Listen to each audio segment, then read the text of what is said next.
नमस्कार, मी यामिनी महामुणकर हितगुजमध्ये तुम्हा सर्वांचं स्वागत।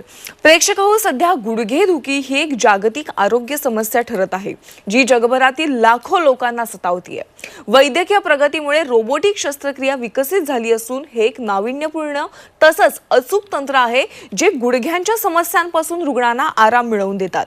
त्यामुळे आज आपण आधुनिक रोबोटिक नी रिप्लेसमेंट सर्जरी या विषयावर डॉक्टर अमीन शाह यांचं मार्गदर्शन घेणार आहोत। सर आपल्या स्टुडिओमध्ये आलेले आहेत। सर आपलं मनापासून स्वागत आहे झी 24 तास मध्ये। नमस्कार। नमस्कार। प्रेक्षक हो, डॉक्टर अमीन शाह हे सांधे, ट्रॉमा आणि स्पाइनचे वरिष्ठ सर्जन आहेत। घाटकोपर येथील सपना हेल्थकेअर सेंटरमध्ये त्यांना 28 वर्षांचा अनुभव आहे। डॉक्टर अमीन शाह हे ऑर्थोपेडिक क्षेत्रातील नामवंत व्यक्ती आहेत।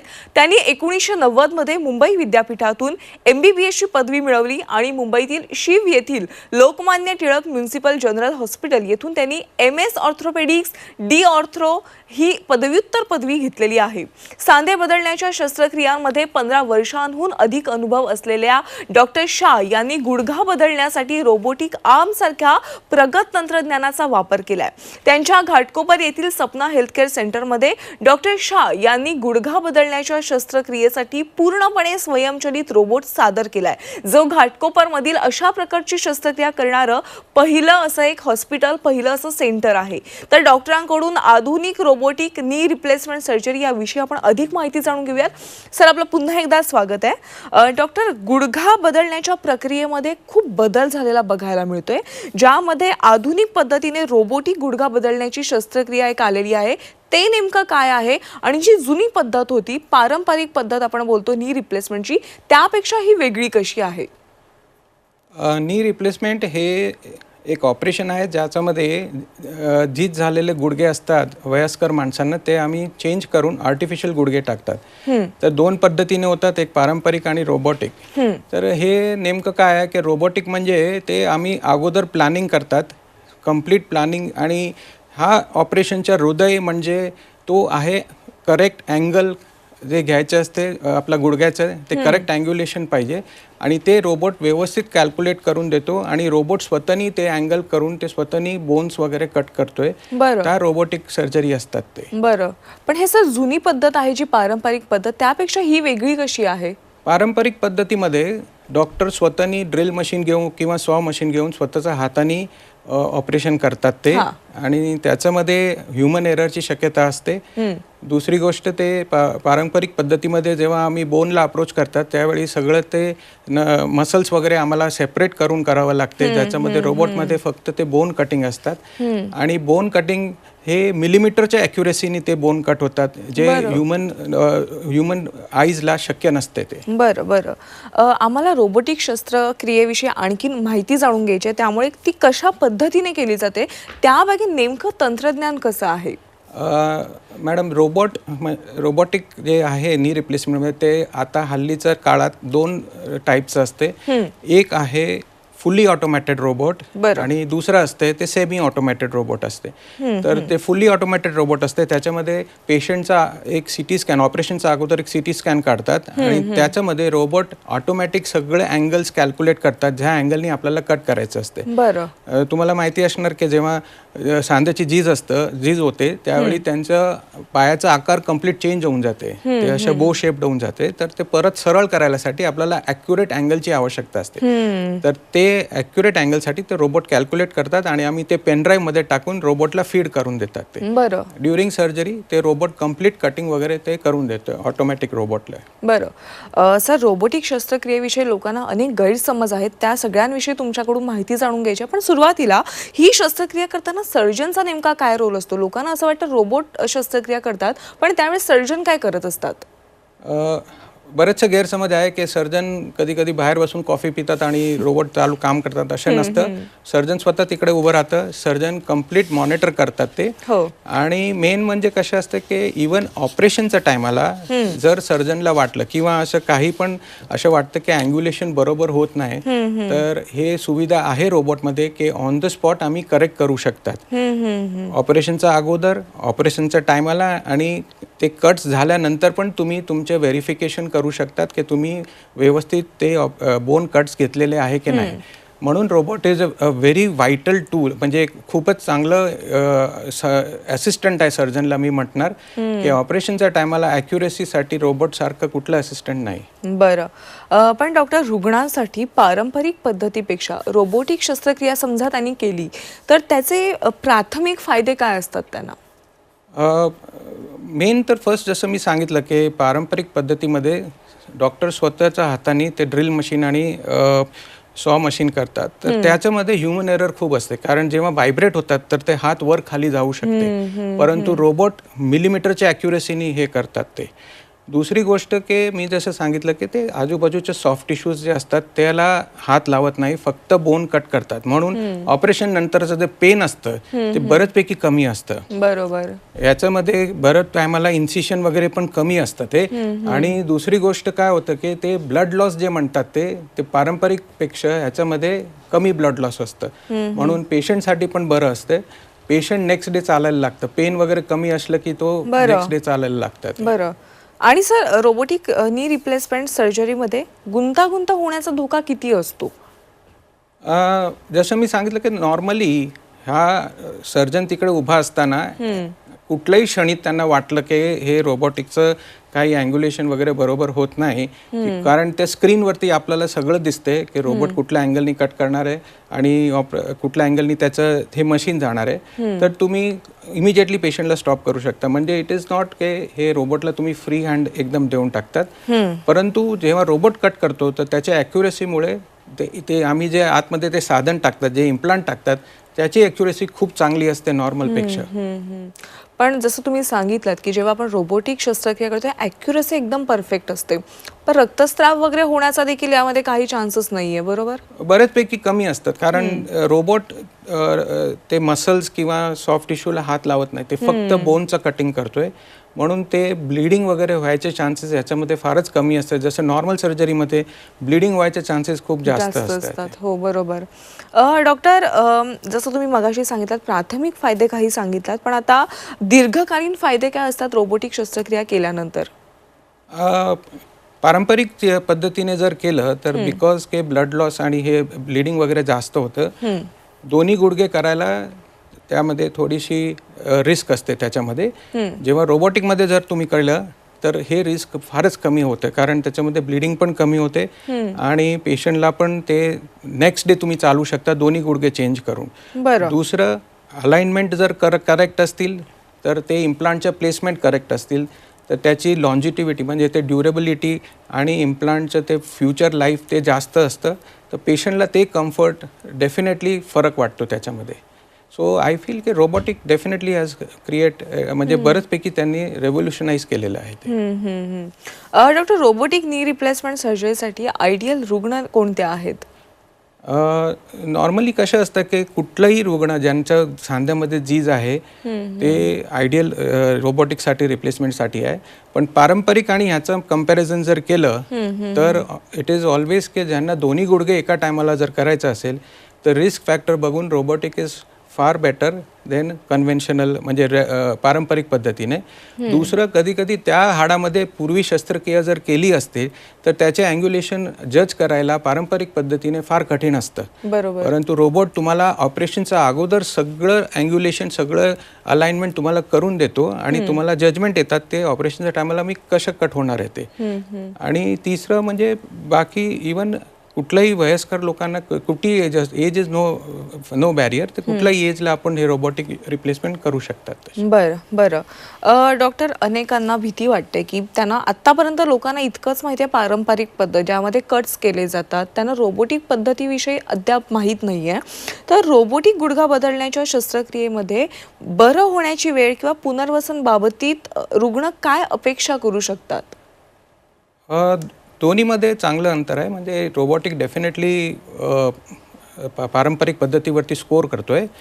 पहिली गोष्ट की पेशंटला जसं मी सांगितलं की पेन कमी असतं, रोबोटिकमध्ये आम्ही नसं ते सॉफ्ट टिश्यूज वगैरेला जास्त सेपरेट करत नाहीये, जसं पारंपरिक पद्धतीमध्ये कम्प्लीट ओपन करावं लागतं, त्याच्यामध्ये ह्या पद्धतीमध्ये गरज नाही, म्हणून पेन फॅक्टर कमी असतं, ब्लिडिंग कमी असतं, पेशंट दुसऱ्या दिवशी चालतो आणि पेशंटला कम्फर्ट खूप असतं. ते जिने चढ उतर करताना किंवा जास्त चालताना माइल्ड स्पोर्ट्स ॲक्टिव्हिटी जसं सायकलिंग वगैरे करताना पेशंट इज बरेचपैकी कम्फर्टेबल असतात ते.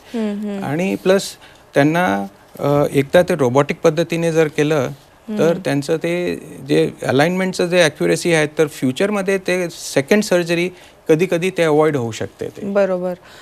डॉक्टर, जसं आपल्याला माहिती आहे की पारंपरिक शस्त्रक्रियेमध्ये शस्त्रक्रिया झाल्यानंतर रुग्णाला बेड रेस्ट असतो, 6-7 दिवसांचा बेड रेस्ट असतो, त्यामध्ये खूप आराम करावा लागतो. पण रोबोटिक शस्त्रक्रियेनंतर रुग्णाला सामान्य जीवन पुन्हा एकदा जगायचं असेल व्यवस्थित तर त्याला किती वेळ जातो? रोबोटिक शस्त्रक्रियेनंतर पेन फॅक्टर खूपच कमी होऊन जाते. म्हणजे आम्ही पेशंटला दुसऱ्या दिवशी चालवतात आणि हे सर्वात मोठं प्लस पॉइंट आहे, कारण ते पेशंटच्या मनाला पॉझिटिव्ह इफेक्ट येते आणि पेशंट पुढचं एक्सरसाइज शेड्यूल, फिजिओथेरपी त्याच्यामध्ये खूप कोऑपरेट करतात. ते ब्लडिंग कमी असताना त्यांना ब्लड द्यायची गरज नाही. आणि बरेच टायमाला हे डे केअर प्रोसिजर म्हणून पण काही सेंटरमध्ये यूज होतं ते. आणि दुसरी गोष्ट आहे की ते हे जे पद्धतीने जर रोबोटिक जे यूज करतात ना तर त्याच्यानंतर तुम्ही कुठेही म्हणजे जिने चढ उतर करायचं किंवा कुठल्याही स्पोर्ट्स ॲक्टिव्हिटीमध्ये यू कॅन टेक पार्ट, पण with the consultation of the doctor. अशा डॉक्टर, आता सध्याच्या क्षणाला अनेक प्रेक्षक आपले हा एपिसोड बघतात आणि त्यांना एकच प्रश्न पडला असेल की रोबोटिक शस्त्रक्रिया, नाव तरी असं वाटते रोबोटच्या माध्यमातून होते, नाव ऐकून अनेकांना भीती वाटते की हे खूप महाग असेल. तर हे किती महाग असतं? सर्वसामान्य लोकांना परवडणारे असतात का? पहिली एक गोष्ट क्लिअर झाली पाहिजे की रोबोटिक करा किंवा पारंपरिक करा, जे आपण ते इम्प्लांट टाकणार आहे ते सेम असतं. ते आपलं जे कंपनीचं रोबोट असते ते सेम असतं. ह्याच्यामध्ये थोडंसं खर्च वाढतं. म्हणजे ते नेमकं कसं असतं की आपलं डिस्पोजेबल, म्हणजे ऑपरेशनच्या टायमाला ते रोबोट ज्या शस्त्रांनी कट करतो किंवा रोबोटसाठी काही मटेरियल वापरायला येते तर ते डिस्पोजेबल असतात, परत वापरू शकत नाही. तर त्याच्यामध्ये ते खर्च थोडंसं वाढतो.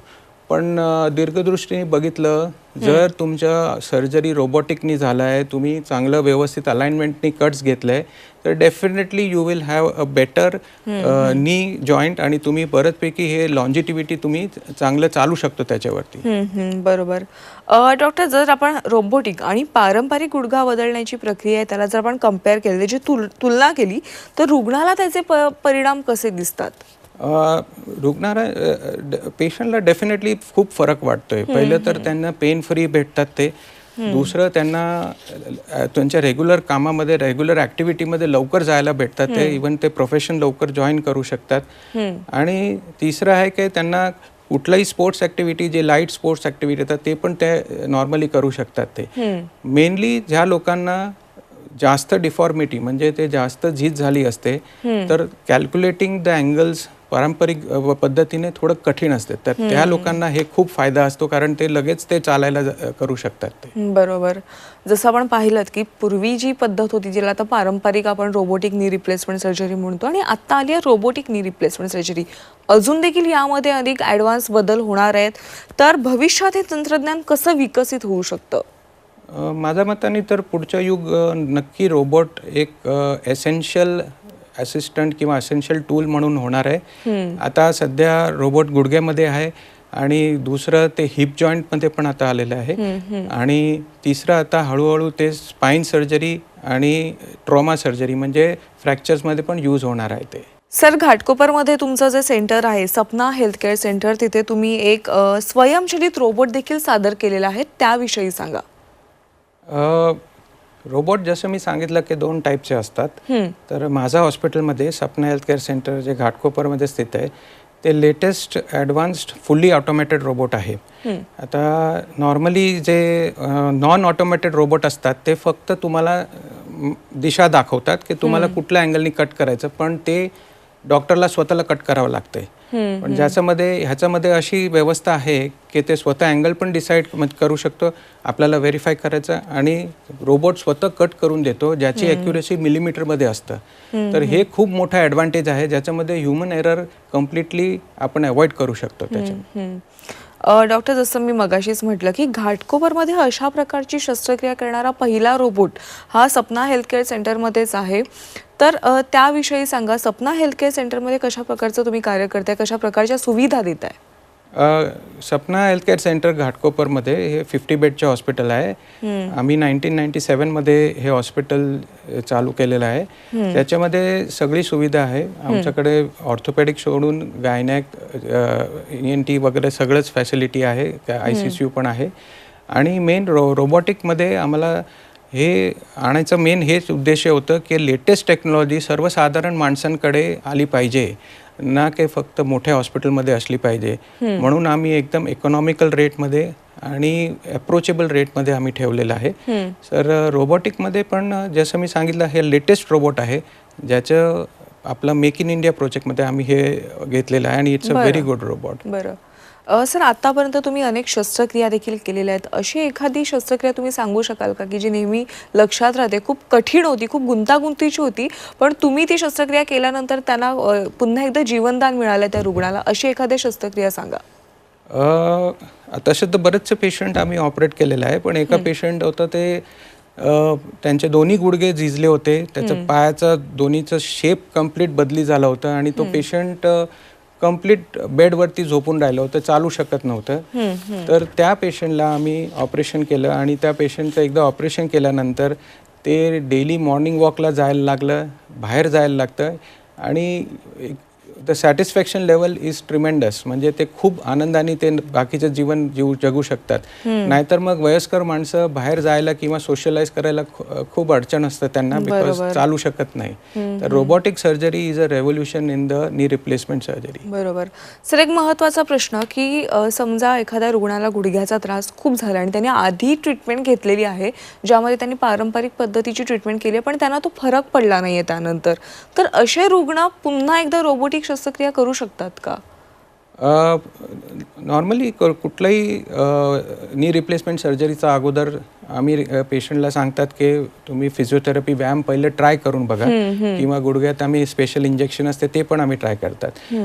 ते नाही सफल झालं किंवा ते त्यांनी बरोबर नाही झालं तर मग आम्ही रोबोटिक सर्जरी करतात ते. बरं. आणि रोबोटिक सर्जरी मेनली समजा तिकडे काय जुनं त्यांना फ्रॅक्चर असताना कुठली प्लेट टाकली आहे किंवा रॉड टाकलं आहे, तर तसे पेशंटला हे रोबोटिक सर्जरी फारच ॲक्युरेट अँगल देऊ शकतं, जे पारंपरिक पद्धतीने शक्य नाही आहे. बरं सर, जाता जाता आपल्या प्रेक्षकांना तुम्ही काय सल्ला द्याल?